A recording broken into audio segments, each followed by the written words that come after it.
Good morning, everyone, and welcome to the studies. Yesterday, we were discussing about directive principles of state policies. These are the principles which give direction to the government in order to formulation of the policies. Whenever government is formulating the policies, it must take in mind all these principles. And these principles can be broadly divided into three categories. The first is regarding the goal.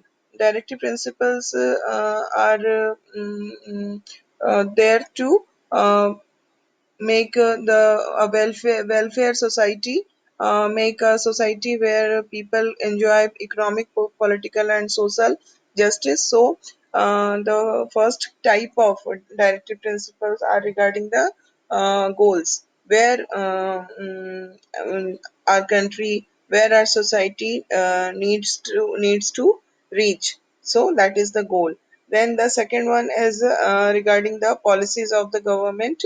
The directive principles are there to give direction in the formulation of the policies by the government. For example, the government should prohibit the consumption of liquor. It should promote cottage industries, and then the slaughter of the animals which are useful to human beings should be stopped. All these are policies. Then, under this directive principles of state policy, we find many rights which are non-justiciable, because the whole chapter, the whole part of directive principles does not have any legal authority. Still, it gives many rights. For example, adequate livelihood, equal pay for equal work, right against economic exploitation. Actually, what we find that directive principles deals with those rights which are related to our economic and social life. And in this way, mm, these were the descriptions of directive principles. Now we are coming to a new segment, that is relationship between fundamental rights and directive principles. We see that fundamental rights and directive principles are complementary to each other, because our fundamental rights are related to our civil rights, and political rights. And in the directive principles of a state policy, we find that we are given many social and economic rights. So, in this way, what we see that both of them are complementary to each other. When we are able to achieve, we are able to enjoy both the rights, then that will be a complete set of rights for the people. So they act as they are complementary to each other. Then there is second difference also between fundamental rights and directive principles of state policy. We see that fundamental rights are, in a way, they are negative in nature. Why they are negative? Because these fundamental rights are putting some restrictions on the powers of the government. It is limiting the powers of the government. Okay, so it is negative. But in the directive principle of state policy, we see that it give direction to the government. It guide the government when it is going to formulate any policy. So the nature of directive principle is positive. Then there is another difference also, that fundamental rights are there um, for an individual only. The purpose of fundamental right, the main reason of fundamental right is the upliftment of the individual, complete development of the personality of an individual. So it is concerned with only an individual. But if we see directive principles, what we see that they are there for the well-being of the entire society. The directive principles are not concerned with an individual only, but they are concerned with the well-being of the whole society. Then there is another difference, and about which I have discussed earlier, that fundamental rights are legally enforceable. People have the right, people enjoy fundamental right because our constitution give it a not only legal, but it has constitutional authority. Our constitution makes the judiciary the protector of fundamental right. No one can violate the fundamental right of people. If it happens, then people can take shelter of the judiciary. But if we see regarding directive principle, they don't have any such kind of legal authority. There is only moral authority behind these directive principles of state policy. These are the main differences between fundamental rights and directive principles. Now we see that there were in the past we have this experience that on some matters this directive principles of state policy and fundamental rights came in conflict with each other, and this conflict arose because of one right which was a right to property. Actually, our constitution originally in our constitution there were seven rights, and that seventh right was right to property. Our constitution gives us a right to acquire, possess, and maintain property. Article under Article 31. But now what happened that this right to property is no more there in the list of fundamental rights. So there arose a huge controversy because of this right, and I'm going to tell you the story behind it, how it was removed from the list of fundamental rights. Actually, the problem arose when the government was to pass an act regarding zamindari abolishment. Zamindari system was prevailing in our villages at that time, at the time of independence. But we find that zamindari system was very much in practice in our villages, and there was one person who was holding the complete land of the village, and there were so many people, there were so many farmers who were landless in the village. So this type of inequality was existing in our village, and as we saw that our directive principle of state policy uh, give direction to the government regarding the equitable distribution of resources. There should be equality in the society. So in order to fulfill that directive principle, the government was uh, trying to pass the law which was to abolish the jamindari system. But what happened that this law, Jamindari Abolishment Act, was actually against the right to property, which was given by the constitution as fundamental right. As people were having right to acquire, possess, and maintain property, so it was so both these things came in conflict with each other. On the one hand, right to property, fundamental right to property, and on the other hand, Zamindari Abolishment Act. Both of them were in conflict with each other because abolishment of Zamindari Act was was violating the right to property of the people. So the matter went in the court. It became a legal battle. And what happened that it was the argument presented by the executive that the executive, the government has the power to, the government, it was the argument of the government that it was more important to fulfill the need of the society than to fulfill the interest of an individual.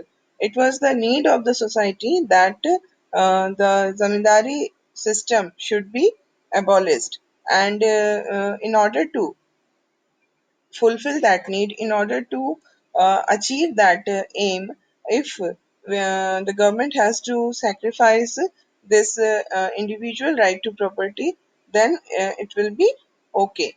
So it was the argument of the government that it is giving more importance to directive principle of state policy rather than fundamental right of the people, because directive principle of state policy is for the well-being of the entire society. But in this legal battle, the judiciary was of the opinion that government has power to, the government cannot put give more importance to directive principles than fundamental rights, and in order to implement the directive principles of state policy, the government cannot violate the fundamental rights of the people. So, in this way, what we find that what was happening actually, the conflict arose because of Jamindari Abolishment Act and right to property. And in this conflict, the government was with the directive principles of state policy. The government was saying that it gives more importance to directive principle of state policy because the purpose of directive principle of state policy is the well-being of the whole society. And in this conflict, the right to property, which was a part of fundamental right, was given more importance by the judiciary. The judiciary was of the view that the government cannot violate the fundamental rights of the people. So, in this way, this conflict arose, this controversy arose, and then it took a new turn. And the government, the parliament, passed an amendment, and it said that it can amend any part of the constitution. So now what happened that executive and the legislature were together.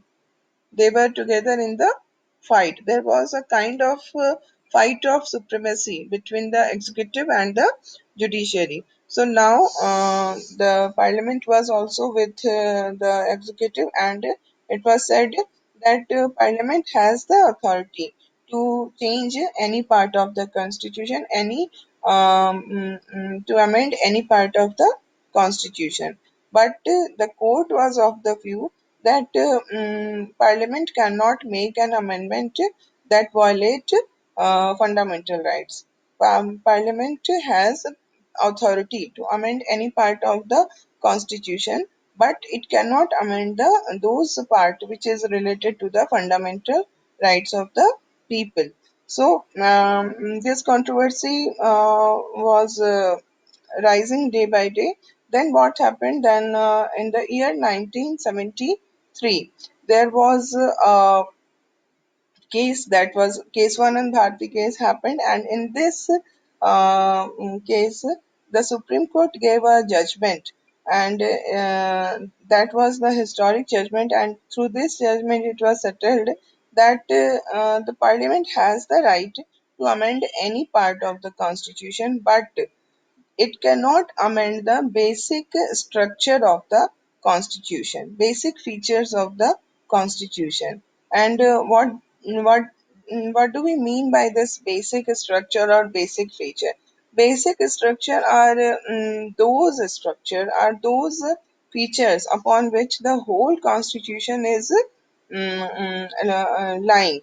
The constitution we change the basic features of the constitution, then what will happen that the whole constitution will be changed, the whole idea, the whole principle of the constitution will be changed. So the part, the provisions which are related to the principles of the constitution, which are related to the ideals of the constitution, they cannot be changed by the parliament. So in this way, what we find that there was a conflict between the right to property and abolishment of Jamindari Act. This took the form of fight between fundamental rights and directive principle of state policy. And in this fight, what happened that the executive was with directive principle of state policy, and the judiciary was with fundamental rights of the people. And with the time, this took a new turn, and now it was. It was argued by the government that the parliament has the authority to change, to amend any part of the constitution, and the judiciary was of the opinion that the parliament cannot change all the part of the constitution. It can change many parts, but those parts which are related to the basic feature of the constitution cannot be changed by the parliament. So in this way, we find that the problem was settled, and it was considered that right to property does not come under the right to does not come under the basic feature of the constitution, and so the government has the authority, the parliament has the authority to amend this right to property, and thus the matter was solved. Here it is given regarding right to property.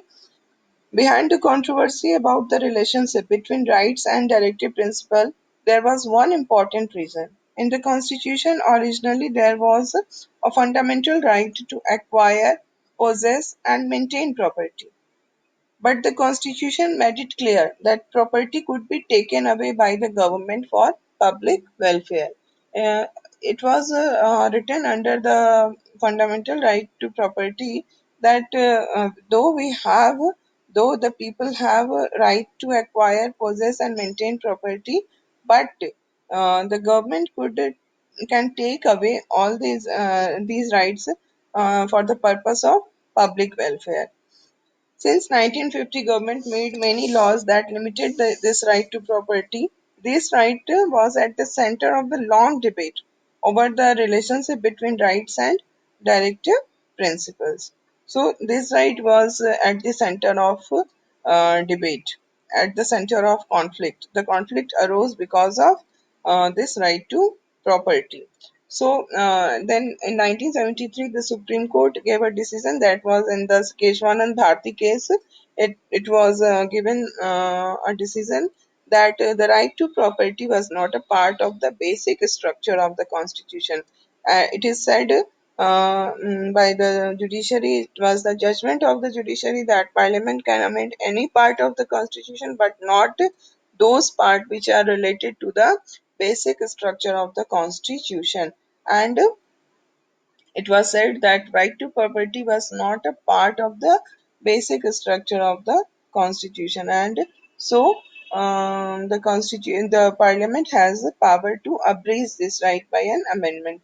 It can violate this right, and subsequently in 1978, the 44th amendment to the constitution was done, and through this amendment, the right to property was removed from the list of fundamental rights. And now we are having only six rights as fundamental rights. The right to property has been shifted from this list of fundamental rights to the legal right under Article 300A.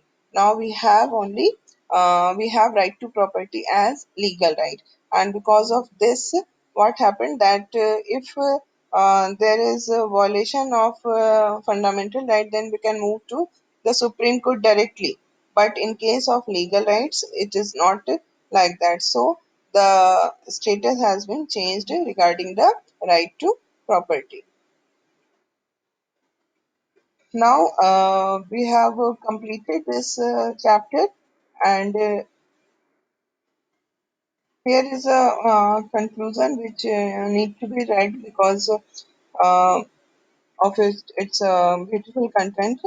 In this, it is written that in the writings of Jyotirao Phule, a radical social reformer from Maharashtra, we find one of the earliest expression of the view that rights include both freedom and equality. As I told you earlier, that freedom and equality are closely related to each other. Freedom without equality is meaningless, and equality without freedom is equally meaningless. So there is a need of both equality as well as freedom. During the national movement, this idea of rights was further sharpened and expanded to constitutional right. When we were struggling against the British rule, it was the opinion of our leaders that people must have some fundamental rights, and people must have some constitutional rights. And that was the reason when our constitution makers were in the process of making the constitution, they included these rights as the fundamental rights of the people. And moreover, by this right to constitutional remedy, our constitution makers made the judiciary the protector of the rights of the people.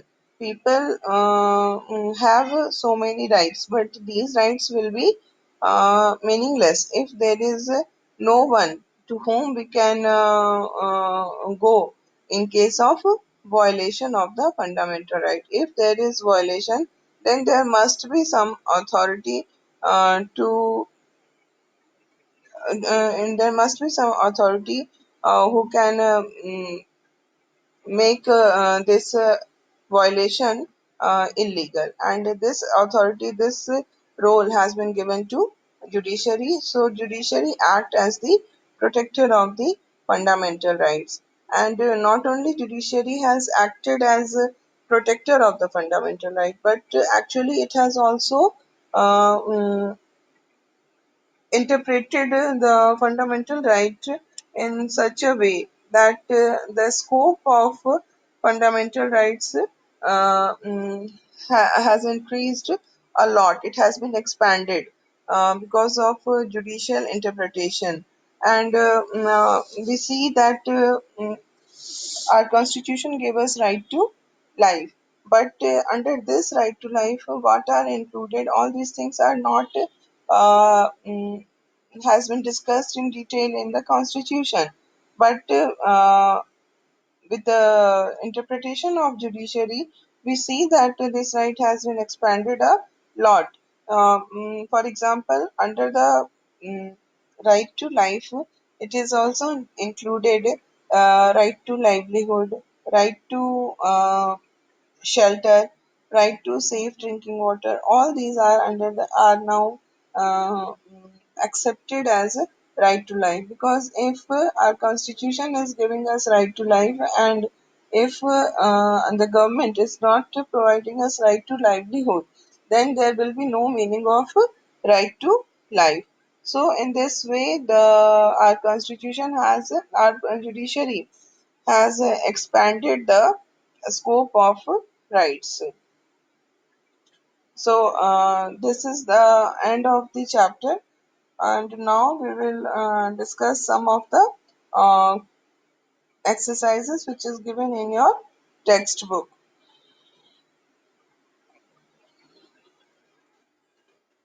The first one is you have to write true or false against each of these statements. The first one is a Bill of Rights lays down the rights enjoyed by a people of a country. Is it true or false? It is true, because Bill of Rights is that those rights which are given to the people, which the people enjoy. Then the second one is a Bill of Rights protects the liberties of an individual. This is also true because Bill of Rights is there only for that purpose. It protects the liberties of an individual. Then every country of the world has a Bill of Rights. This is not a true statement because there are some countries. Actually, there are many countries. Most of the countries are having Bill of Rights, but there are some countries which uh, do not have this Bill of Rights. For example, Australia is there. Australia is a country where we find that people do not have Bill of Rights. So this is a false statement. C.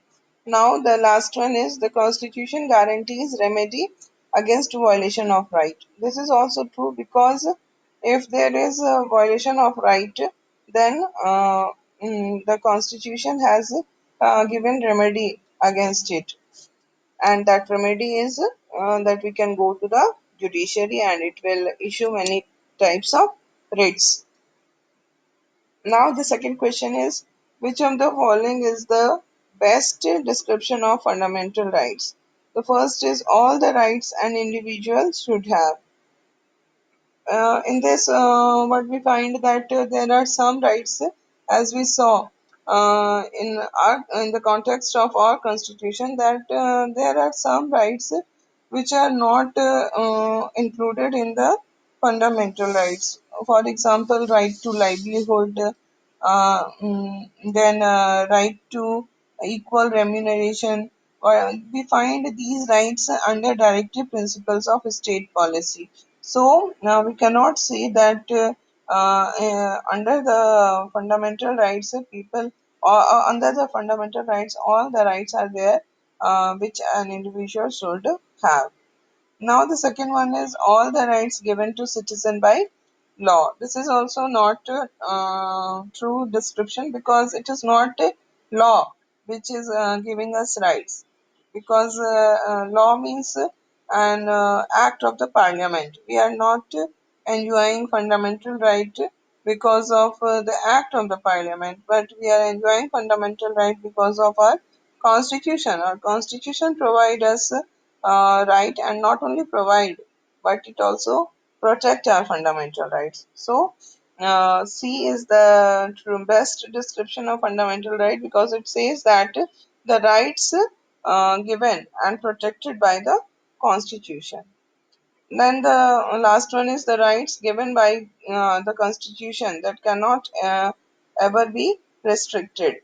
This is not a correct description of the fundamental rights because our Constitution put many restrictions on the rights of the individual in the interest of the whole society, for the purpose of morality, for the purpose of public welfare. The government can put restrictions on the fundamental rights of the people. So it is not a mm, true description of the fundamental rights. Now, the third question is read the following situations. Which fundamental right is being used or violated in each case and how? The first is overweight male cabin crew are allowed to get promotion in the national airline, but their women colleagues who gain weight are penalized.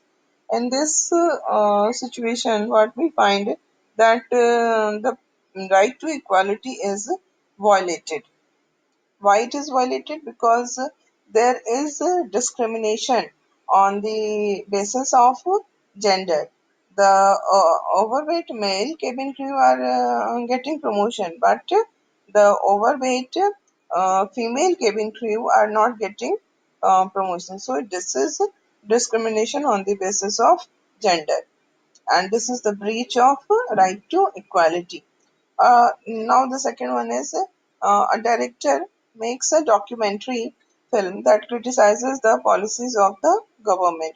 This is in this situation the director is using his right to freedom of expression because government is the director is free to criticize the policies of the government because we have the right to freedom of expression. So it is using that right only. Now the C is people displaced by a big dam take out a rally demanding rehabilitation. And this, what we see that people are using uh, their right to expression. They are being displaced because of a dam is being made by the government, and so their problems has been arose, and now they are demanding that they must be rehabilitated. It will come under their right to freedom of expression. That's why they have taken out a rally, and when they are demanding rehabilitation, it is under right to life, because they will not be able to live in a the right to shelter is also come under right to life. Then Andhra society runs Telugu medium school outside Andhra Pradesh. In this situation also, we see that this in this people are using their cultural and educational right, because Andhra society that comes under the linguistic minority group, and they have the right to set up their own educational institution in order to preserve their culture. Hence, Andhra Pradesh is using that right, and it can run Telugu medium school outside Andhra Pradesh. Okay. Now the fourth question is, which of the following is a correct interpretation of the cultural and educational rights? Then only children belonging to the minority group that has opened educational institute can study here.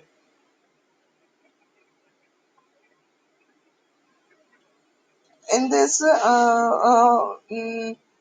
this is not the correct interpretation of cultural and educational right, because our constitution does not specify this type of thing, that only children who belongs to the minority group, that minority group which has opened the educational institute can study there. This is not the correct statement.